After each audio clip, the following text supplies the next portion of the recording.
This 2021 Twins team has a knack for just stomping you out.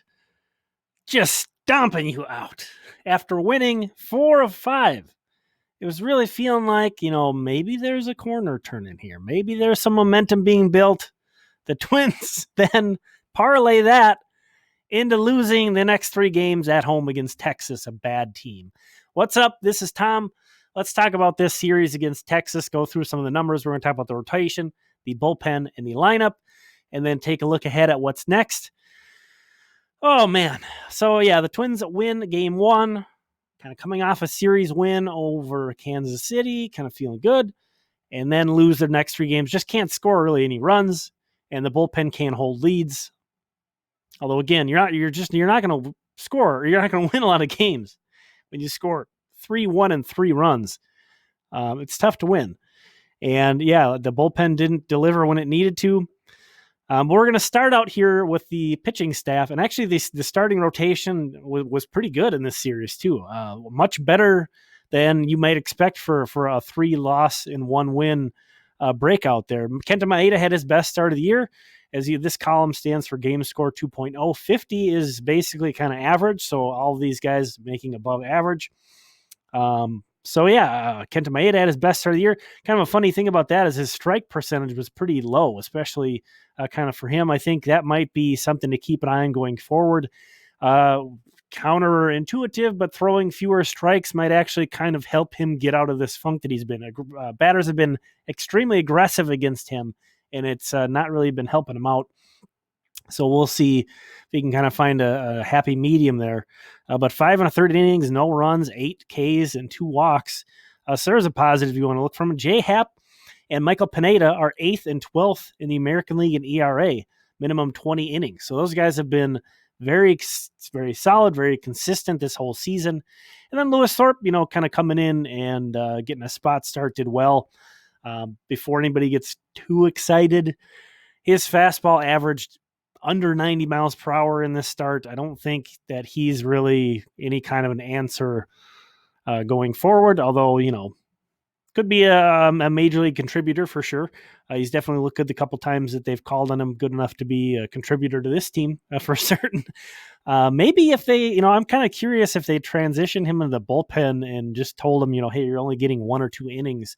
If he could get a little bit more on that fastball and be even more kind of intriguing.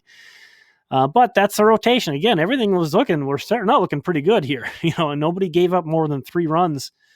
Nothing too dazzling other than Maeda's start, but just, again, Happ and Pineda have just been so solid and consistent so far. Moving on to the bullpen. Yes, we've got to get here. We've got to go through this. Don't click away. 10 earned runs in 16 1/3 innings, 13 strikeouts to 9 walks. That is horrible. They only stranded half of the inherited runners they have, which is like an improvement over where they were entering this series, I think, but still very bad.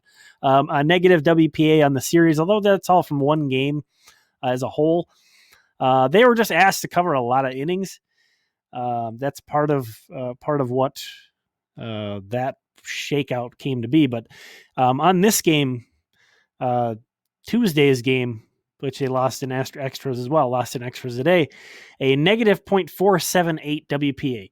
As the losing team, your entire team's WPA adds up to negative .500. So almost all of it was from the bullpen in that game in terms of WPA. Again, win probability added as a context stat. And then the thing I wanted to point out here is I kind of saw some people saying, that Tyler Duffy was among the only guys they really trusted.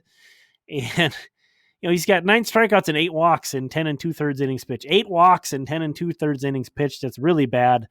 To only have 1 more strikeout than walks is not very good. So, and then you have Hansel Robles, who's looked good at times. He gave up the game-tying home run today. It's just been really rough going, and it's been tough to watch. Let's move on. The lineup in this series, there's some good, there's some bad. The bad, they struck out. That's not right. They struck out a lot more than 22 times. I have that wrong. Hold on. There we go. They struck out 46 times, only drew 10 walks. Yes, these spreadsheets are all numbers that I've input, so there may be some things off from time to time. I apologize.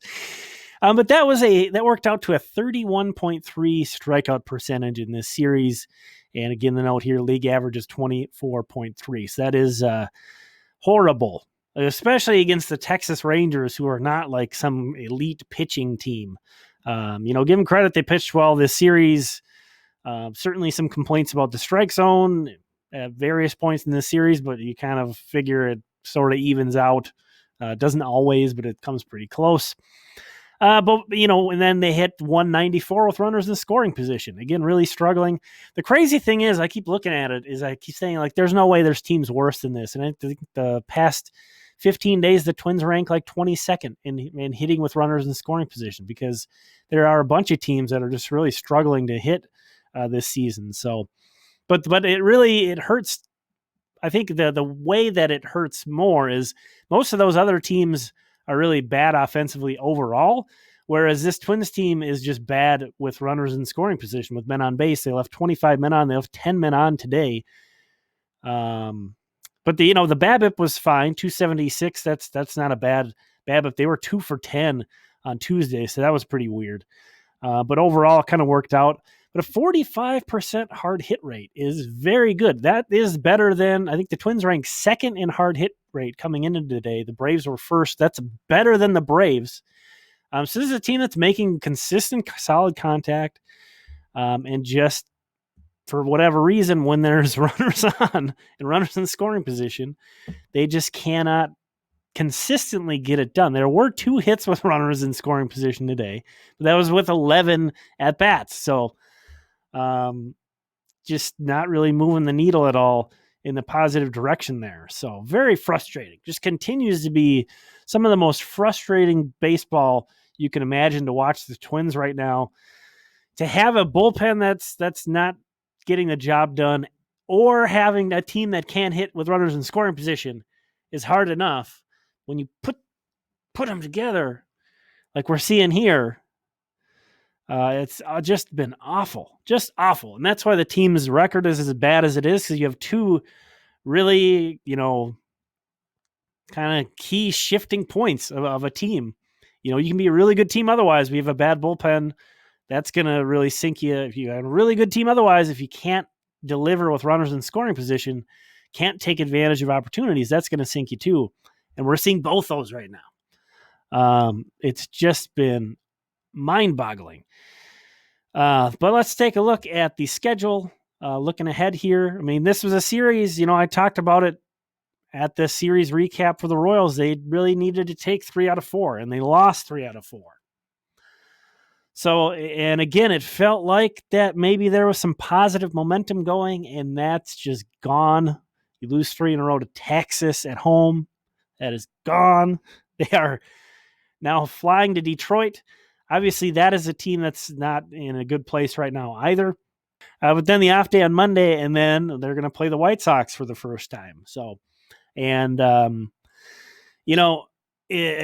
just thinking about that Monday, again, just such a positive series, to take a series from the first place Royals and be feeling good. And then they win that game on Monday. But now, not only with the 3 losses, now they are without Alex Kirilloff. They're without Luis Arraez. They're apparently going to be without Byron Buxton, at least for a little bit. Who knows how long? He left today's game. And it's just, I think that's what makes things even worse. The 3 losses at home to the Rangers in a row is bad enough. But then to know that those guys are going to be gone for a while, it's really hard. Playing the Tigers, you hope they can take 2 out of 3 regardless of what kind of else is out there. It's hard to be optimistic right now outside of hopefully if they can take down the Tigers. But again, we were pretty hopeful that maybe they would have a nice series against Texas, and that didn't happen. So they really need to start giving some different guys opportunities. We saw today Nick Gordon, his MLB debut, and it went really well. He'll have his struggles, and not every day is not going to be like this, but he's a guy, a really positive guy, a good influence. Ben Rortford has been playing well, but he's another guy who kind of brings a good vibe to the mix. You got to have guys who are playing well as well. So they need to start trying some stuff in the bullpen. And they did that with Brandon Waddell, bringing him up and giving him an opportunity, and that went horrible in this series. But you maybe just kind of cast him aside and say, okay, we tried that. Let's bring up somebody else. There's a lot of guys in the minors, and now this week's the minor league started. There's guys that you can get looks in-game opportunities in actual competition now. And hopefully some of these guys in AAA and AA can start building momentum and showing that they can come up and are worth a look. Now, not all those guys are going to work. Not all those guys are going to work. But the guys who are in that clubhouse right now are not working. So you have to figure something out. And it's a long season. There's a lot of baseball left to be played. But things can get away from you real quick. You have to start trying some different things. You can't just keep having the same thing happen every night. So we'll see that if we're really looking to anything forward in terms of this Detroit series, maybe that's the thing I'm most interested in is, let's get some of these other guys high leverage opportunities. Let's get Jorge Alcala into a high leverage situation and see how he does. Maybe it will go bad. We don't know. Put Caleb Thielbar into a high leverage situation. See how that goes. We don't know. I don't know. Maybe it would go bad again. There's only one way to find out, and the guys that have been put into those situations have not been delivering, so might as well give them a try. Thanks for checking this out. This has been Tom. We'll talk again soon.